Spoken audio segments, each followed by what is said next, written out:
বাংলাদেশের অধিকাংশই সংবাদ মাধ্যমে শিরোনাম দেখলে আপনি অবাক হয়ে যাবেন। আপনি ভাববেন তারা কি আদৌ কোনো সাংবাদিক, নাকি তারা মানুষের আবেগ নিয়ে খেলা করছে। ঠিক তেমনই আজকে ফেসবুকের দিগন্ত চ্যানেলে একটি সংবাদ দেখে আমি অবাক হয়ে গেলাম।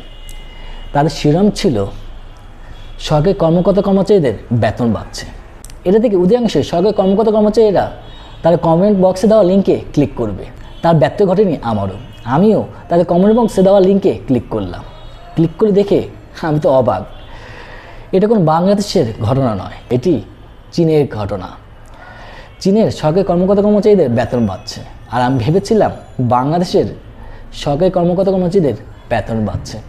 আমার মতোই এরকম লাখ লক্ষ সরকারি কর্মকর্তা কর্মচারীরা সেটাই ভেবেছিল। এমনই আবেগ নিয়ে খেলা করছে তারা। আপনারা সংবাদ শিরোনাম দেখবেন একরকম, আর বিস্তারিত দেখবেন অন্যরকম। আমার তো মনে হয় অধিকাংশ সংবাদ মাধ্যমেই মানুষের সেবা দানের জন্যই সংবাদ প্রচার করে না, সংবাদ প্রচার করে অর্থ উপার্জনের জন্য।